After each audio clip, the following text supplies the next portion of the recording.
पाकिस्तान के मुआशी इंडिकेटर्स में फॉरेन डेट का इंडिकेटर एक बड़ा अहम इंडिकेटर है और आप उसके ऊपर अगर नजर दौड़ाएं तो आपको पता चलेगा कि पाकिस्तान दुनिया के इस वक्त जो मकरूज तरीन ममालिक हैं उनकी लिस्ट में 5वें नंबर के ऊपर है और जनूबी एशिया में इसका नंबर पहला है। अब हम आज के वीलॉग में आपको ये बताएंगे कि पाकिस्तान ने ये रैंकिंग्स कैसे हासिल की और पाकिस्तान के ऊपर कर्जा इतना ज्यादा कैसे चढ़ गया। आपको याद है पिछले दिन हमारे प्राइम मिनिस्टर साहब ने ये कहा कि मुट्ठी भर अशराफिया पाकिस्तान के 90% जो वसाइल है उसके ऊपर काबज है। अब सवाल ये है क्या प्राइम मिनिस्टर साहब को ये पता नहीं कि मुट्ठी भर अशराफिया कौन है, कहाँ से ये लोग आए हैं, कौन उनको लेके आया है और इस कर्जे से ये कितना कितना हिस्सा बटोरते हैं। जहां तक गवर्नमेंट की परफॉर्मेंस का सवाल है, आप देखें गर्दशी कर्जा 5000 अरब से भी ज्यादा हो गया है और हमारे जो सरकारी मुलाजमिन है जो पाकिस्तान में काम करते हैं उनकी तनख्वाहें जो है वो भी हम उधार लेकर उनको अदा कर रहे हैं और हमें ये बताया जा रहा है कि पाकिस्तान ने जो कर्जा लिया है उसके ऊपर जो सूद की अदायगियां हैं वो भी कर्ज लेके हम अदा कर रहे हैं।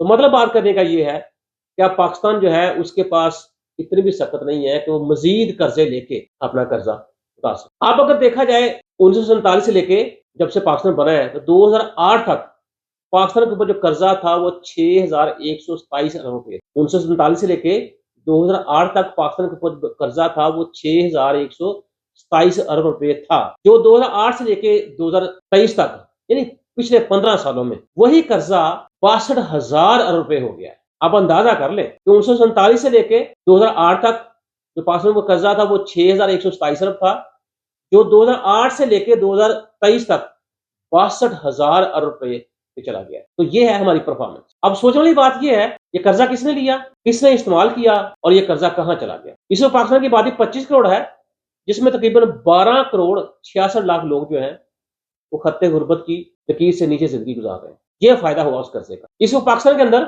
90 लाख मजदूर बेरोजगार है। इससे आप अंदाजा कर लें कि मुल्क के अंदर रोजगार जो है उसका लेवल क्या है। पाकिस्तान ने कर्जा किस किस मुल्कों से या किन किन क्लब से लिया है, उसमें IMF शामिल है, वर्ल्ड बैंक है, एशियाई तरक्याती बैंक, पेरिस क्लब, दोस्त मुल्क में चाइना, सऊदी अरेबिया और मुत्तहिदा अरब अमारात। अब रिपोर्ट ये भी बता रही है कि पाकिस्तान दुनिया के उन 10 मुल्कों में शामिल है जिन्होंने सबसे ज्यादा कर्जा लिया है और वो मुल्क जिन्होंने IMF से कर्जा लिया है उस लिस्ट में पाकिस्तान 5वें नंबर पे है। और अगर थोड़ा सा नजर दोहराई जाए तो हमसे पहले कौन से मुल्क हैं, उसमें अर्जेंटाइन है, मिस्र है, यूक्रेन है और एक्वाडोर है। उसके बाद हमारा 5वां नंबर आता है। और अगर एशियाई मुल्क जो है खासकर जनूबी एशिया उसमें देखा जाए तो पाकिस्तान IMF से कर्ज लेने वाला सबसे ज्यादा कर्ज लेने वाला पहला मुल्क। अब ये जो 1947 से लेकर 2023 तक, अब जाहिर सी बात है मैंने गवर्नमेंट तो नहीं की या आप भी गवर्नमेंट में नहीं बैठे हुए, हुकूमतें आती रही जाती रही, वो मुख्तलिफ मुल्कों चाइना से, सऊदी अरेबिया से, UAE से या और जिनके दोस्त हमारे के वहां से कर्जे लेते रहे और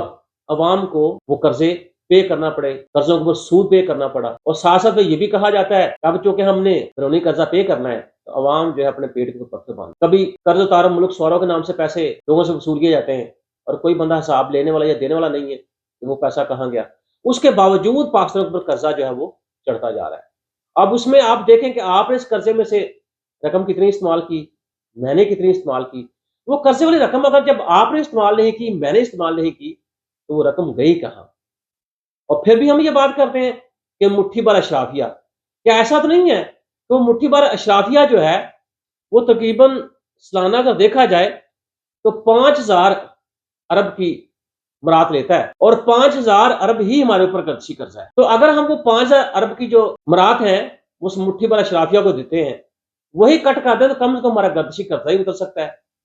अब सवाल यह है कि वो जो मुट्ठी भर अशराफिया है उनको जो मराद 5000 अरब की दी जा रही है वो कट कौन करे। बताने को तो सब कुछ बताया जा रहा है, लेकिन ये भी कड़वा गुण जो है प्राइम मिनिस्टर को लेना चाहिए, लेकिन वो सख्त और कड़वे फैसले जो है वो सिर्फ और सिर्फ अवाम के लिए। अब सवाल ये भी पैदा होता है कि वो अशराफिया कौन है जिसके बारे में हर गवर्नमेंट जो है बड़ी डिटाई के साथ वावेला करती है। जराए या लिटरेचर या अदब ये बताता है कि ये वही लोग हैं जिनको इनाम के तौर पे अंग्रेजों ने तकरीबन 22,000 अफराद थे जिनको उन्होंने जागीरें तकसीम, क्योंकि हमारी लॉयल्टी अंग्रेजों के साथ थी जब आजादी से पहले, तो अंग्रेजों ने जाते जाते क्या किया, उनको नवाजा। और वही खानदान आप देखें, हिस्ट्री उठा के देख लें, हमारे आज के जो मौजूदा सियासतदान है उनका भी आप बैकग्राउंड में चले जाएं तो वहां भी आपको नजर आएगा कि ये किसी ना किसी तरह से ये खानदान जिनका लिंक ये वही 22,000 लोग हैं جن کو انگریزوں نے جاگیر تقسیم کی تھی تعلق ملتا ہے۔ اب یہ وہ لوگ ہیں جو ظاہر سی بات ہے بینکوں سے قرضہ لیتے ہیں اور بڑی آسانی سے معاف کروا لیتے ہیں، لیکن میرے جیسا بندہ یا آپ جیسا بندہ وہ قرضہ لے لے تو بینک ایک ایک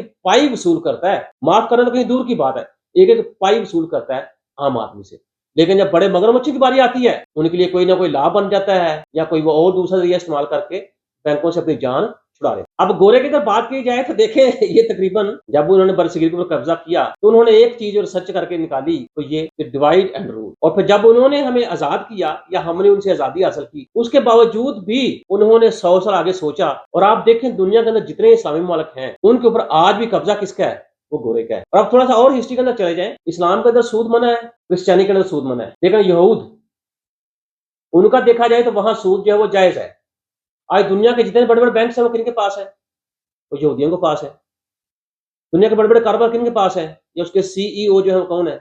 وہ یہودی ہیں۔ تو آج آپ دیکھیں یہودی سود سے انجوائے کر رہے ہیں، کرسچن بھی سود سے انجوائے کر رہے ہیں، اور مسلمان بھی سود سے انجوائے کر رہے ہیں، اور پورے بینکنگ سسٹم کے اوپر قبضہ کس کا ہے؟ وہ گورے کا ہے اور یہودیوں کا ہے۔ تو میں یہ سمجھتا ہوں کہ بجائے اس کے کوئی بھی پولیٹیکل پارٹی وہ یہ حقیقی آزادی کے نام کے اوپر نعرے لگائے، چاہے وہ مسلم لیگ نون ہو چاہے وہ پارٹی ہو، تو ہمیں سب سے پہلے یہ جو مٹھی بھر اشرافیہ ہے اس سے آزادی لینی ہو، کیونکہ کہنے کو تو ہم آزاد ہیں لیکن حقیقی طور کے اوپر جیسے یہ سسٹم بنایا گیا اور اس سسٹم کے اوپر عمل درآمد ہو رہا ہے، اور ساتھ ساتھ میں یہ کہا جا رہا ہے یہ مٹھی بھر اشرافیہ جو ہے ملک کے 90% وسائل کے اوپر قابض ہے، جس کی وجہ سے عوام کو وہ بینیفٹ جو گورنمنٹ دینا چاہتی ہے وہ دے نہیں پا رہی، کیونکہ ملک کے اوپر قرضہ بہت زیادہ ہے، اور وہ قرضہ اتارنے کے لیے عوام کو پتھر اپنے پیٹ پر باندھنا ہوگا تو تب جا کے وہ قرضہ اترے گا۔ تو میں یہ سمجھتا ہوں کہ ہم پہلے کی نسبت اب یہ جو سامراجی سسٹم ہے اس کے زیادہ غلام ہے۔ تو پرائم منسٹر صاحب کو دوسری دفعہ ٹائم ملا ہے، یہ چانس ملا ہے گورنمنٹ میں آنے کا، تو میرے خیال میں ان کو ایک قدم آگے بڑھانا چاہیے، اور اشرافیوں کے اوپر سب سے پہلے وہ جو 5000 ارب کی مراد ہے وہ اس کے اوپر کٹ لگانا چاہیے۔